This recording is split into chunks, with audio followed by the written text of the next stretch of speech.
Татарстан Республикасы һәм татарлар турында тулы мәгълүмат.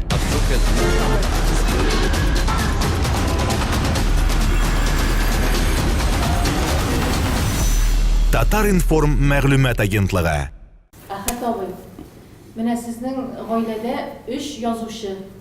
Менә бу ничегрәк килеп чыкты? Мин беләм, гаиләдә 2 язучы, 2 туганны, ә сездә 3. Үшеу кемнәр икән инде? Миннән саный башлыйк. Әхәт Гафар. Аннары минем энекәшем Ринат Гафар.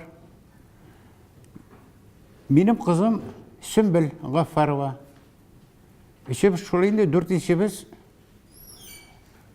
Безнең төпчек энекәшебез Рәкыйп Гафар. Ансы радиода эшли, бәлки халык белә инде аны. Дин турында тапшырулар алып бара бит. Спорт турында, авыл хуҗалыгы белмәгәне юк. Ничек килеп чыкты дип, бала чактан мин үзем тартылганмын дагын.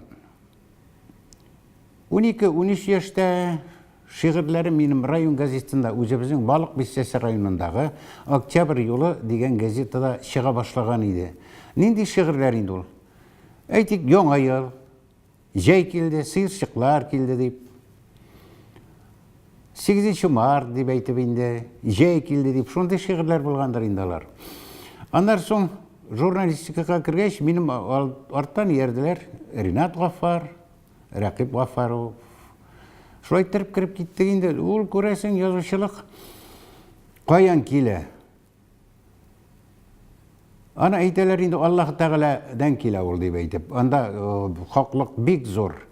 Аннан соң ата-ана тәрбиясе, аннан бер кайда китә алмыйсың.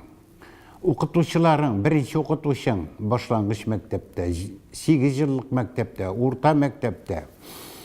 Аннан соң әйләнә-тирә мөхит дип беләм. Әйтик, Улы Солтан урта мәктәбе, анда 9-10 сыйныфларга йөреп укыдың, йөреп түгел, интернатта торып, атнабый торасың, аннары кайтып ялларга кайтасың. Ә безнең ул Улы Солтан урта мәктәбендә кемнәр генә укып чыкмаган? Язучылар. Роберт Әхмәтҗанов, Вакиф абый Нуруллин, Сәйит Шәккуровлар, Рәшит Гарипов, Кадир Сибгатуллин, Митхат Миншин. Бер заман зур гына китапхана бар иде безнең, бай гына. Кул язма журнал тауып алдым мин китапханадан. Шушы мин санаган абзыйлар кул язма журнал чыгарган булганнар. Үзләренең хикәяләрен, шигырьләрен шунда теркәп, кулдан язып, мин укып чыктым дагы, миндә шундыйрак булар менә дип әйтеп, үзем ниндидер бурыч куйган булганмындыр, күрәсең инде. Шуннан киттаннар соң безнең укытучыларыбыз, ул вакыттагы укытучылар гаҗәеп укытучылар. Алар бүгенге профессорларга төрлек укытучылар юк. 8 еллык мәктәптә укыганда да, урта мәктәптә укыганда да, әдәбият укытучылары, физика, шуның кадәр төпле белем бирәләр иде. Аннан соң тагын бер әйбер инде. Әйтик, Улы Солтан урта мәктәбе дип әйттем. Анда бит 12 авылдан килеп укыйлар иде. Тирә күрше авыллар. Ул 12 авылдан һәркем түгел бит. Авыл үзләренең авылларындагы 8 еллык мәктәпләрне әйбәт итеп укып бетергән. Шул уку буенча каймаклары җыеп укыганнар. Һәм шулардан кеше булып чыкканнар, укытучылар, инженерлар, аларны санап бетерлек түгел инде. Офицерлар, хәрбиләр. Менә тормыш өйрәтә. Һәм иң кызыгы шунда, язучылыкның 95% үзеңнән тора инде. Менә мин санагандары, аларның тыйла 90 ничә проценттыр дип, юк, үзеңнән тора. Утырып эшләүдән тора. Аны мин әйтмәдем. Аны Лев Толстой әйтеп калдырган иде. Атаклы, урысның иң атаклы язучысы, беренче язучысы дип атар идем мин аны. Ул әйткән, 95%, 96% ул утырып эшләүдән. Чыннан да шулай, утырып эшләмәсәң, көннәр буе бер заман безнең язу ничек? Көтіп тұрасың енді өзінің жылға бір тапқыр беріле тұрған өзінің ұялыңны, отпускыңны. Менә шунда язасың инде кайдадыр. Ул вакытта иҗат йортлары дигән уңайлыклар бик шәп иде. Ай буе язып утырасың иде шунда, 26 көн инде. Бер заманны минем карчык Фәридә Гаффарова, урыныч мактап булсын, әйтә иде, 16 сәгать ничек язасың син, ничек шошмыйсың син әхәт дип әйтеп. Регионда Дубалта дигән иҗат йорты бар инде безнең зур язучыларның. Мәйтәм, шашкан бит инде, шашмаса мин пляжда жаткан булыр идем, кеше шикелле су куйган булыр идем, киноларга йөрим, Ригаларга сәяхәтләргә йөрим дип. Менә утырып эшләүдән тора ул. Һәм үрнәк алу инде. Үзеңә кадәр язганнар, үзең янәшәсеңдә бергә иҗат иткән каләмдәшләреңнән үрнәк алып, хәтта мин әйтер идем, үзенә күрә бер көнләшеп, матур дәрәҗәсендә көнләшеп үрнәк алып, ияреп кайберсеннән. Үрнәк алып язмасаң кемнәндер. Әйтик, Достоевскийны укып чыксаң, Марсел Галиевның сүзе бар. Достоевны укып тормагыз, укысаң язасы килми дип. Шуны шикелле әйберләр бар. Һәм инде өйрәнеп кенә, ияреп кенә калмыйсың ул. Үзеңнән өлеш кертмәсәң, яңалык кертмәсәң, син язучы түгел инде. Син халыкка кирәгең шул кадәр генә. Ул ияреп баручы булып каласың. Әхәт абый, менә сез әйттегез туган авылыгыз турында да, туган якларыгыз турында да, мин белүемчә сезнең анда туганыгыз утын сүндермисез кебек сез анда. Шулаймы бу? Кайтып йөрисез дип беләм. Кайтып йөрибез, анда безнең Сибирдә, Сибир якларында шактый вакыт 18 еллап торып, әти-әни вафатыннан соң иң өлкән абыебыз шунда торып кайта башлады. Тора башлады инде. Хәзер ул шунда. Без әлбәттә шунда кайтабыз. Нәрсә генә язсаң дагын. Пьесалар язасың икән, драматургиядә. Үз авылыңдагы кешеләрнең холыкларын күз алдына китерәсең. Ул үзебезнең эштән башлап китсәң, кешеләрне уйлап, аларның күбесе вафат инде хәзер. Һәр кайсы турында бер иң кимендә хикәя язып була. Шундый язмышлар кичергәннәр бит инде, аны сөйләп битереп булмый. Авылың турында гомумән роман язып була, кешеләр турында. Авылсыз булмый. Ләкин авыл дигәч тә без авылны яратуыбызны арттырыбрак җибәрдек булса кирәк. Менә бу соңгы араларда дип түгел инде, 90-нчы еллардан соң безнең конституция безгә, референдум, декларацияләре безгә, һөҗүмнәр, конституцияларны үзгәртеп бетерүләр. Аннан соң менә бу белем бирү, эге дип әйтәбез бит инде. Biz яза идек, язучылар да, сәясәтчеләр дә әйтә иде инде, язучылар күбрәк әйтеп ташлаган без татар халкын, татар язучылыгын, татар телен авылыбыз саклый дип. Һәм менә ни хикмәт дигәннәрдер. Татар халкын авыллары саклыймы ни әле? Әйдә авылдан башлыйбыз бетерүдән. Авылдан башлыйбыз татар телен бетерүне. Белем бирүне татар телендә. Әдәбияты да шуннан икән. Иң беренче авылдан башларга кирәк икән. Һәм менә бит ул мәктәп оптимальләштерү дип яраклашып бүген көнгә.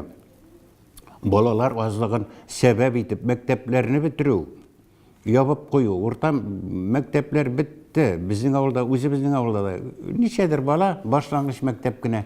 Менә каян килә? Авылдан дип мактана идек. Һәм менә ярык тагырак каршында, алдында калабыз булса кирәк инде, теге Пушкинның әбисе шикелле. Миңа шулай тоела, ялгышмасам ярар иде, ярап ди. Менә сез сөйләп киттегез, монда драматургиягә да әзрәк кереп киттегез. Менә чиста драматургия, пьеса язу, ул теге язучы өчен кайбер кешеләрдән ишеткән бар читеклерәк дип. Бу шулаймы? Менә ничек? Чиста пьеса язу гына. Bir zaman dramaturgiya менә кинәт исемә төште әле.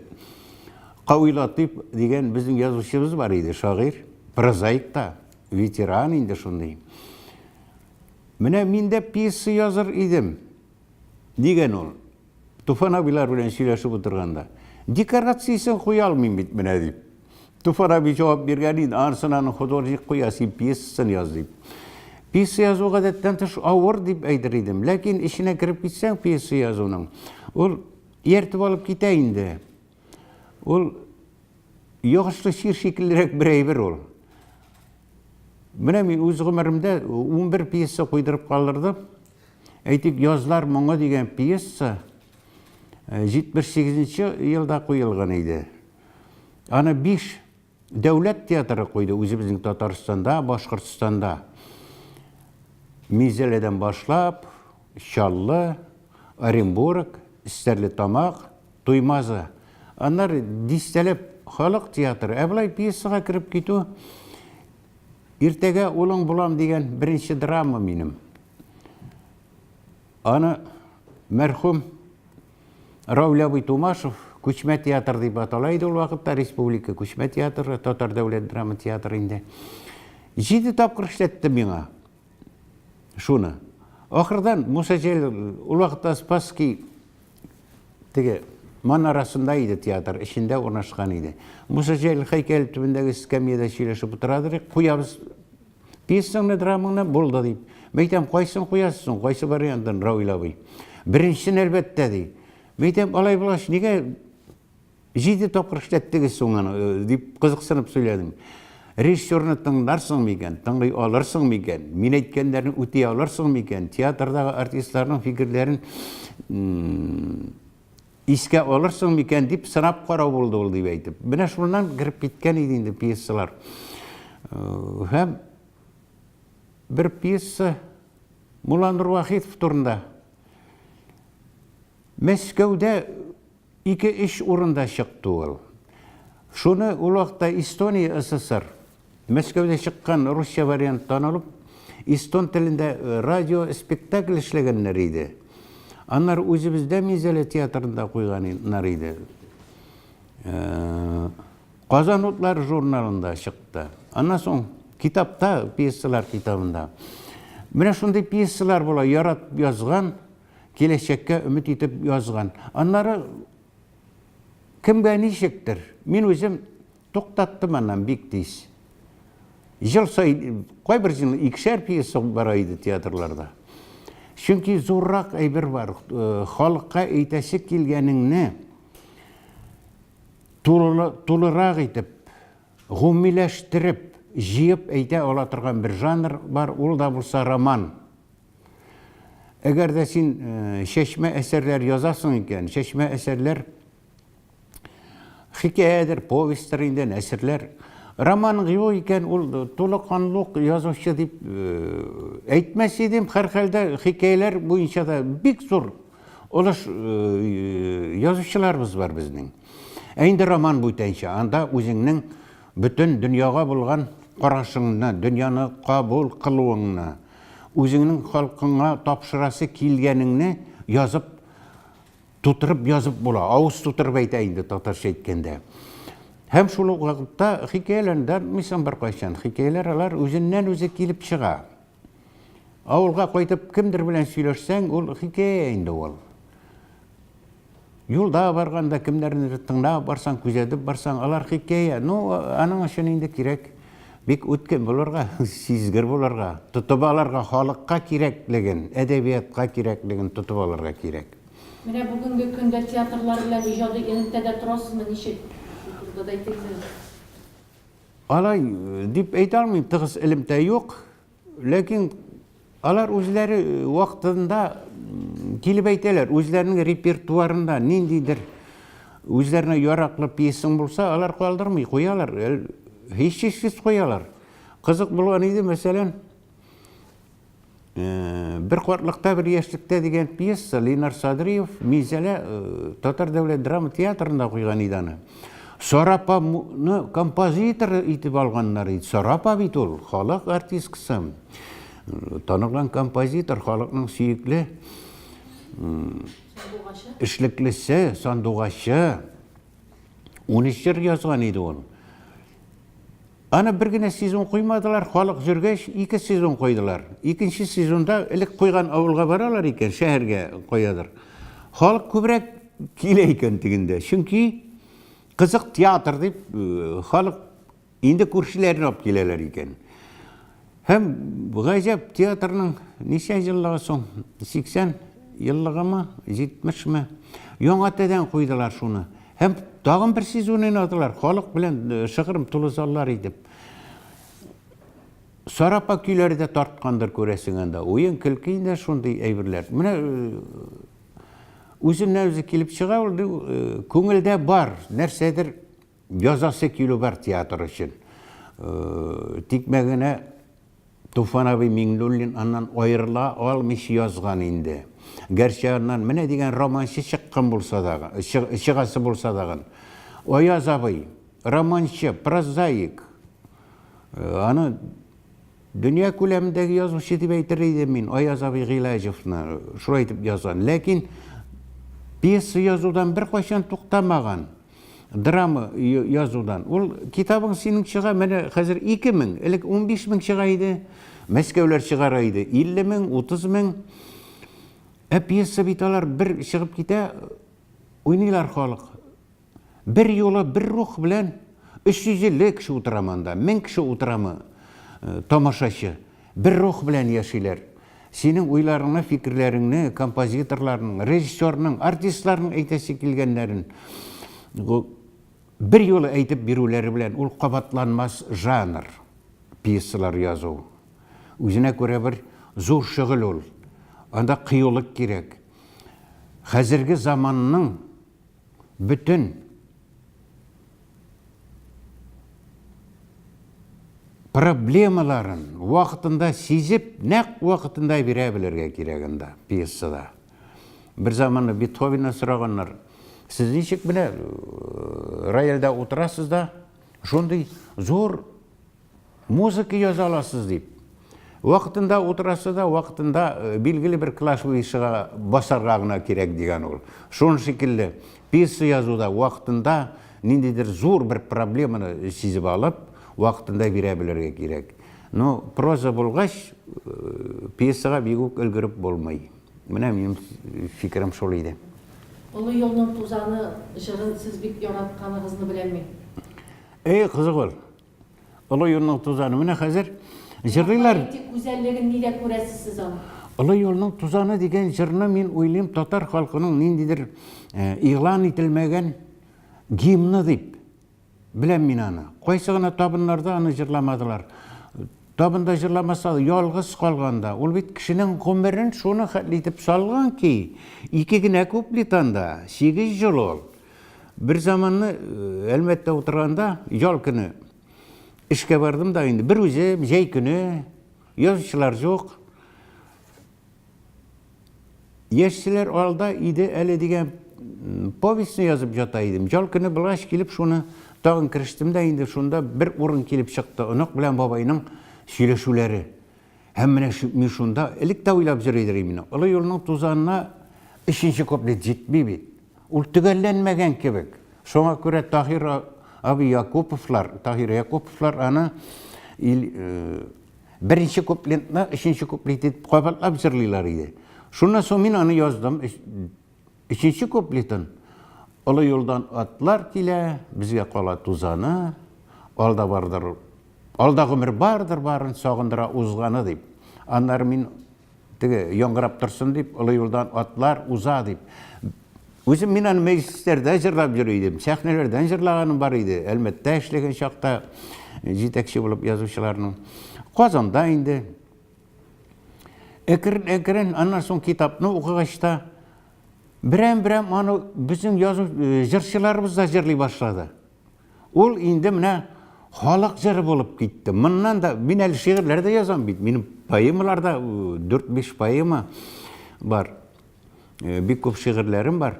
Hemmine şuşu halak jırı bolup gitdi. Ol seniki tugul indi. Ol halaknıka. Bik zor derece dip sanım indi özüm için jenemese. Ol kitap da bit. Kitap bolup çıktı mı senin yazganların? Bu kitap indi senin yazganların, andağı kahramanların, andağı görünüşlerin, uy fikirlerin, ol indi seniki tugulalar. Ol halkka tapşırılgan. Uşatamız yok mu halkka tapşırılgan? Baxitke menikin hazırga uşatıp baralar ali. Ulu yolun tuzanı isimdeki eseriniz bitinde sizin Tokay Premiersi'ne da takdim edildi. Ол 5 жыл ойлап, 3 жыл бойына жазылған роман ол. Екінші роман, бірінші роман менің Бұдай біртегі һәм тігірмен тұшы. Анар екіншісі шушы ұлы yolының тузаны, үшіншісі Бұғау деген романдар. Не үшін һәм Тоқай премиясына биылғы 18 жылы Ғабдулла Тоқай есіміндегі дәулет премиясына мен шушы китапта қойылды һәм шушы роман. Мында 2 роман бар. Мына шушы әсәрләр дип уйлыйсыз?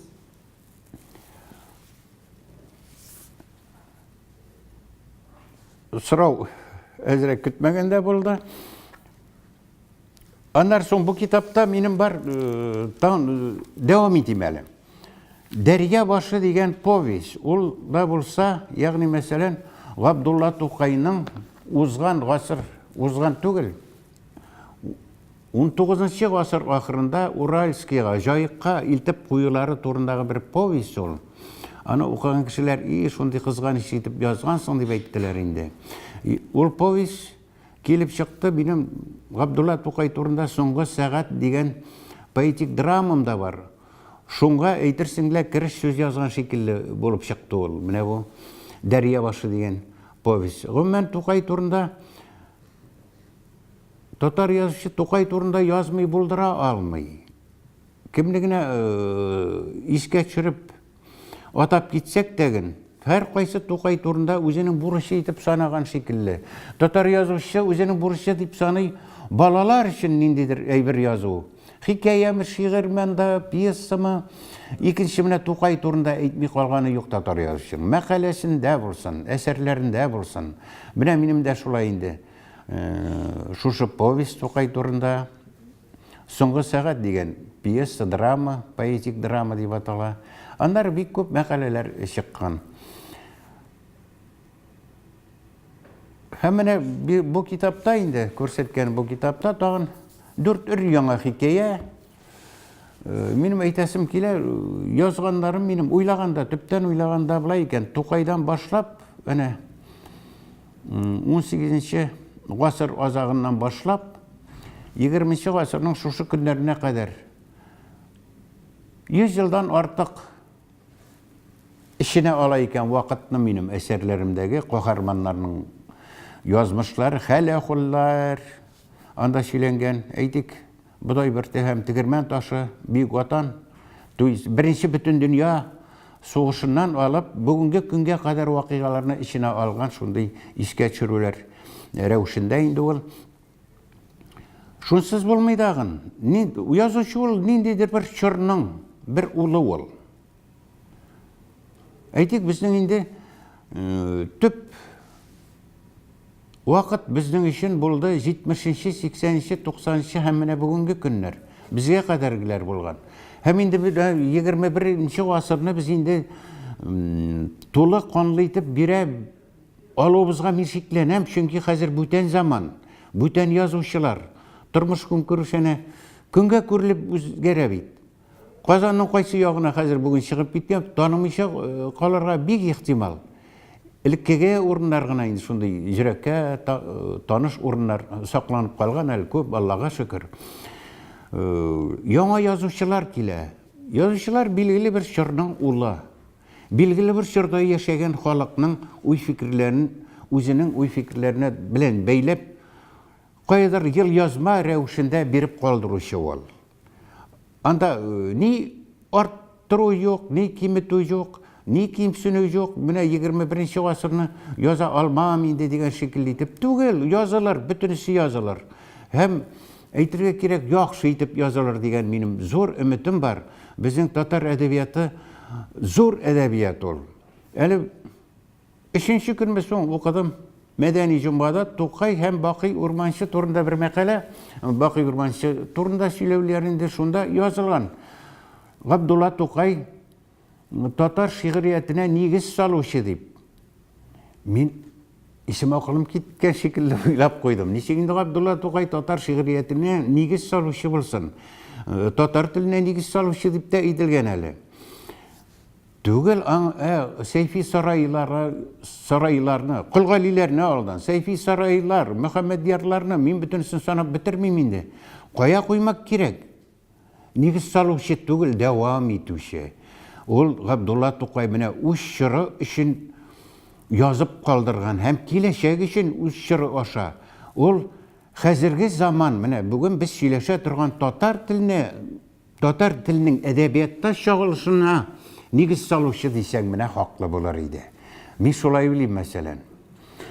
Міне бұл Тоқай премиясына қобат қойдық әлі. Қойбір язушыларымыз айта бетін, оны язушыларға ғана қолдырға керек деп бұл премияны. Дәулет премиясы бітінді. Сіздің фикір неше? Бұл нешіктір қаршылықлы, ой фикір қаршылықлы көзету бұл.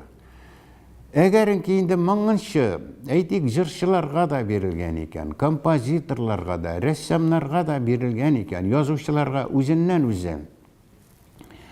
Шулай етіп біздің тұрмышыбызға кіріп кеткен екен, шулай қабыл қылынған екен, мен ойлайым, шулай қалдырға керек деп айтып. Бүтін мәселен не бар? Әдебиет білімі деген әйбір.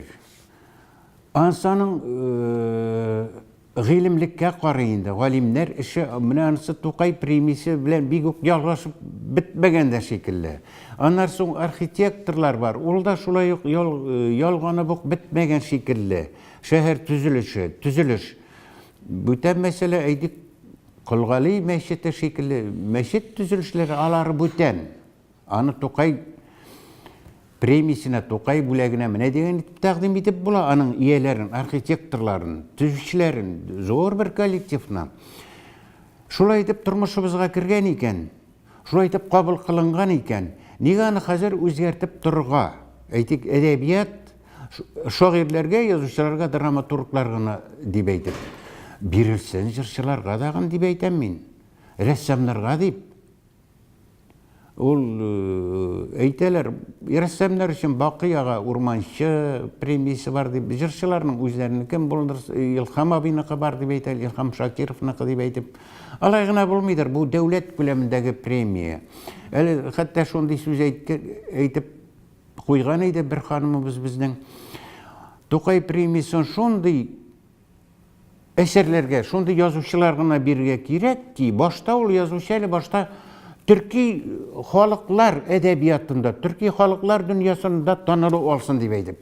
Бик ялғыз фикір деп айтам, хәтәр фикір. Чөнки сенің әсерің түрки халықларға, Әзербайжанға, анда Түркменстанға, Қазақтарға, тағын кімдерге, Яқутларға барып ерішкенше тәржіме етіліп, ол әсерінің әһәмияті біткен бола бетінде. Анар соң алардың өзлерінің премиялары бар, біздің дәулет премиясы шекілі. Нешік алар Тоқай премиясын өзлерінің ғұмыми премиясы етіп қабыл қылсын дейінді. Мұның үшін ай көбішлерге керек. Бұйылғы күндешлеріңізге ненге бәйе берер едіңіз? Күшлі күндешлер ме сіздің? Біз татар язушылар шоның білән бәқітлі де деп санайым мен. Ол матур мәғінәдегі күнләші болсын. Ярышу екен матур мәғінәдегі ярышу болсын. Біз шондай татар әдебиеті күшлі ки, бүгінгі күнде дәл, аны бітіріп ташлап болмай бірнешік, әнің шөлпәнейген шағы бардыр, қорқып беткен шағы бардыр. Ояз Ғилаевлар заманы деп айтық ме, Туфан Миңнуллин шұры драматургияда. Прозада шулай жоқ, сиғаретте де шулай жоқ. Сөзінің үші нәрсайды әлі? Күндешлеріңіз? Мәне біздің бірлік кішілеріміз бар бейт.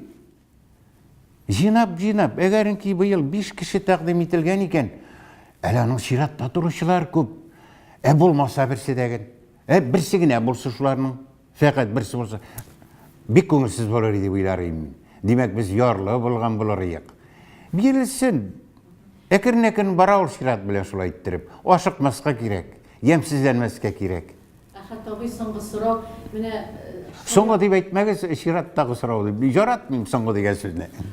Шираттағы сұрау алайса, сіздің тұрыда бітін Ләбиб абайның шояруларын білеміз. Міне шул коллегаларыңыздың шоярып язған шиғыр юлларын неше қабыл етесіз? Күтмеген сұрау енді бұл. Кейіненіп, Bir zaman Ринат ниндейдир мәзәк чыккан минем хакта. Кемники икәнен оныттым инде. Ринат инекәш әйтә. Газетада эшләйде. Судка бирсен менә хата сине мыскыл итеп язган бит ди. Мәйтәм, алай булса, Америка язучысы Марк Твенның башы судтан чыкмасы, күп мәзәк чыккан бит. Мин уйлыйм, андый мәзәкләр халык арасына кергән, халык теленә кергән, халык яраткан, язучылар да яраткан. Шундый кешеләр турында гына мәзәк чыгарга мөмкин. Теләсә кем турында мәзәк чыкмый, аны кабылдайтмыйлар. Мәсәлән, bir zaman мин ата гүмбәче идем заманында. Үзебезнең Лайыш районындагы инде балык бистәсенә таба бер урманны ярата идем, килеп төштем дә шуннан. Бер жакта кәрзин, бер жакта зур пакет, автобус көтәм. Ул вакытта автобуслар юк дәрәҗәсендә шыплап туры килә. Жалкыннары барасын бит әле. Шыплап киләләр, утыртмыйлар. Bir zaman иштәм тәмәк тартып торадыр урман ягына карап. Bir автобус узып китте дә кире чигенеп туктады.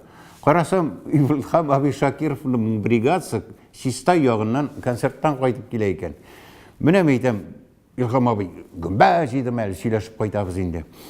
Иткә караганда калориялар ул дип сөйләм инде. Туклыклырак җанәмәсе. Фи, гафар инем. Гөмбә иткә караганда көчлерәк икән, калориялы икән, урман бүреләре авылга барып сарык буып җөрмәсе, урманда гөмбәген ашап йөрер дип. Шуны бит кемдер ишетеп, мәзәк итеп чыгардылар гәҗиттәләр ничә. Аңа ничә үпкәлисең инде. Илхам Аби сөйләгәннән чыккан мәзәк бит ул. Теләсә инде мәзәк түгел, менә шул мәзәкләр күбрәк булсыннар ялар истәлек өчен. Әхәт абый, бик зур рәхмәт сезгә. Үзегезгә рәхмәт җаусın. Үзебезнең минем зур рәхмәт әйтәсем килә. Үзебезнең халкыбызга, укучыларыбызга. Әгәренки мин былай саныйм. Биштәрендә китабы булган юлчы теләсә кемнән дә ераккарак һәм алданрак та барып җитүе ихтимал. Безнең халкыбыз күп укучы. Белмим, менә хәзер мин соңгы вакытта автобусларда күргәнем юк. Китаплар укып күтәреп йөрүчеләрне. Элек бит автобуста да укыйлар иде. Шуңа карамастан халкыбызга рәхмәтле мин. Укып баралар, белеп торалар, телевизордан күрсәтәләр безне. Һәм һәрбер язучы да шулай рәхмәтледер үз укучылары булуга, әлегә укучы булуга, саф үзебезнең татар телендә укучылар барлыгына бетә күрмәсен. Халыкка рәхмәт, халкыбызга рәхмәт. Татарстан Республикасы һәм татарлар турында тулы мәгълүмат.